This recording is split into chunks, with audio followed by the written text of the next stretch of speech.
What's up guys, it's Lord of the Cubes, and today I'm going to be unboxing a few non-WCA puzzles that I think will be very enjoyable to solve. But first, let's take a look at this. This is a little card from the cubicle, and if you scan this, apparently you can learn how to solve a 3x3. You guys can do that if you want. I already know how and have known for several years. Anyway, let's get right into today's video. Now, the theme for this unboxing is that all three of these puzzles are similar to ones that I already have, but they all either have some unique quality to it that the similar puzzle doesn't have, or they're just better. So let's start off with this, the GE Coin Pyraminx. Oh, would you look at that, they actually made an instruction manual for this. We won't be needing that though. So I got the stickered version because I think it looks better. I saw this in, I think, a JPerm video a long time ago, and I've wanted one ever since, and here it is. So, first turns.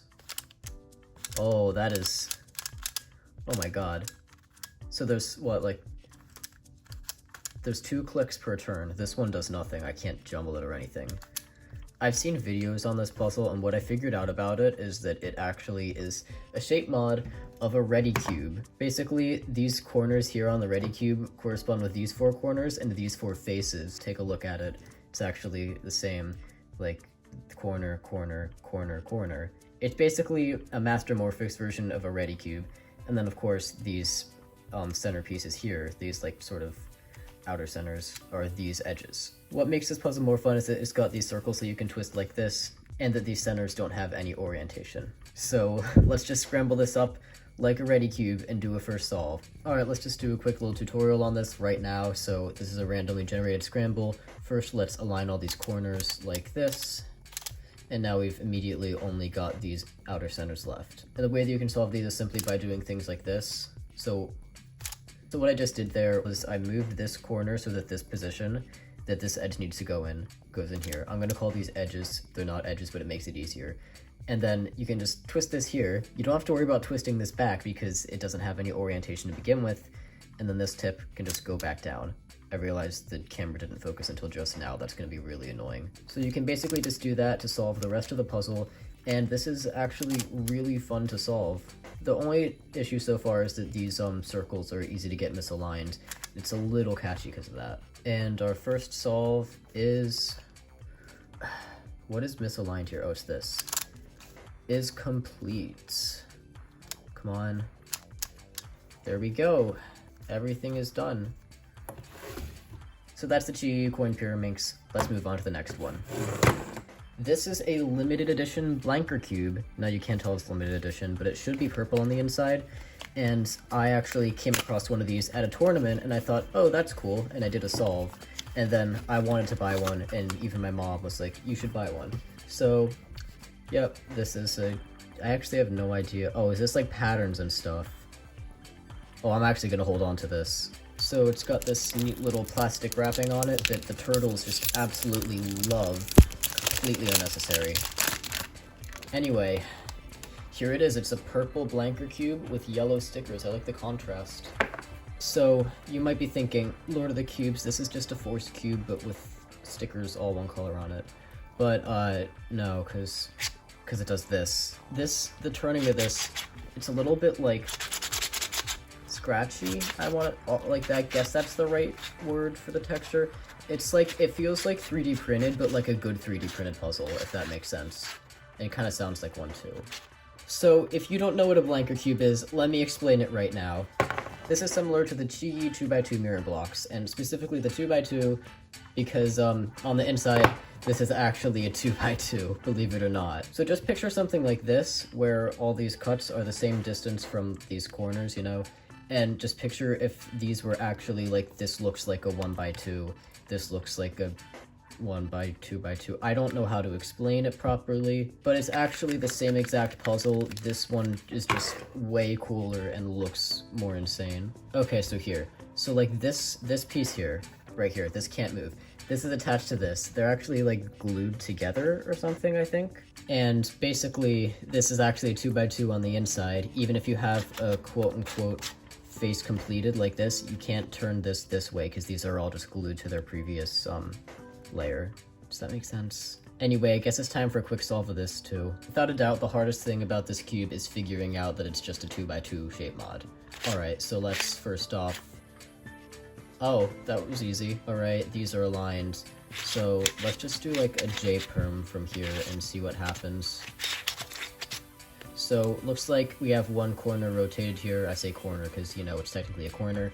Now this might seem impossible, but this piece can also be rotated as much as it wants because this is actually just like a little 1x1. So let's do that. Let's rotate this corner back into its good shape. And then if we move this over, we can just take this 1x1 and rotate that, and it doesn't matter because it's a 1x1. And solved the blanker cube. I'm really glad I bought the limited edition version because purple's my favorite color. And last but not least, we've got the Shangshao 3-layer pentahedron. I've been looking forward to this one. Now I also have the Diane MF8 crazy pentahedron standard, but I'm not a fan, honestly. The reason I bought this one is because this has like the center, so it's like the technically canon like form of a face-turning triangular prism, I guess. But like the color scheme is super weird. I mean, it's good for visibility, but it does not look good, does it? Like white next to yellow, who designed this? And the turning quality just isn't that great. Besides, this one looks like a speed cube, and I've actually been thinking about getting into speed solving this puzzle for fun. So let's open it right up. A little bit of damaging on the packaging, but that's fine. It didn't happen to the actual puzzle, probably.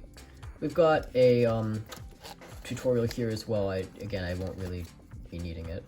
Let's pop this out. Is there anything else in here? No. Alright. So, first thing I'm noticing is that, green and red need to get switched, or like white and yellow, or really any two colors on the puzzle with the same shape need to get switched, and then I will be happy with the color scheme. Which I think I might just pop the caps off and do that. So first turns. See, I don't know what I was expecting, but this is pretty good. Now the challenge that this one has, that this one doesn't, is that you need to remember your color scheme. So white has to have blue, green, red around it, which should be switched. It really should be switched. But you don't know which side white has to go on unless you know your color scheme, because this right here is not an unmovable centerpiece, unlike here. We just have these corners and edges. Now, I wasn't initially planning on doing this, but I just really want to see. I'm gonna bust out the stack mat here. So before I speed solve this though, I do just want to give a little quick tutorial on how to do this. First thing is, blue, green, and yellow surround the white side. If you make your white side on the opposite side, it won't work. You can't always tell because there aren't any centerpieces on these sides. So first thing you do is actually solve the middle layer, which looks like we have this case where these two edges need to get swapped and they need to get flipped around. So you can just do this intuitively, like so.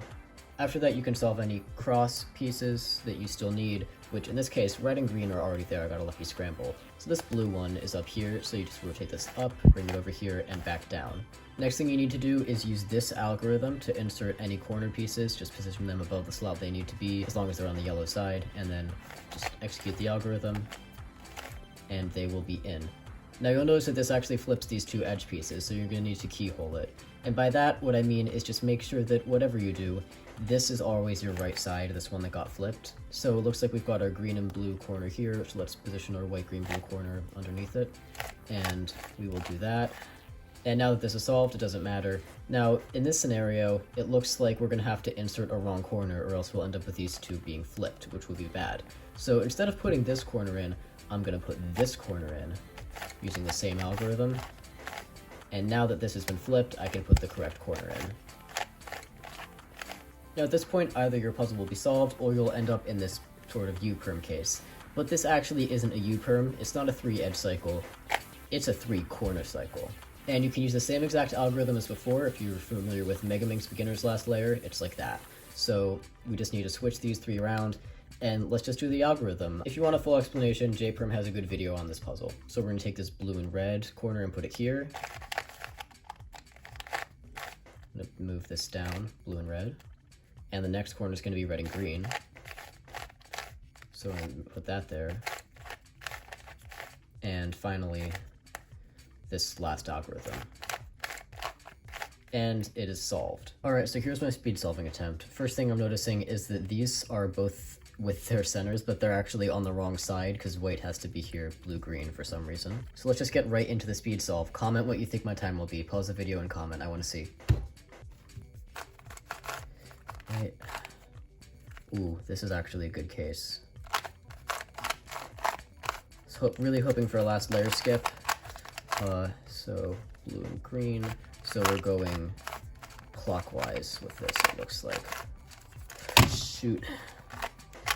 I really just dropped it in my first ever speed solve.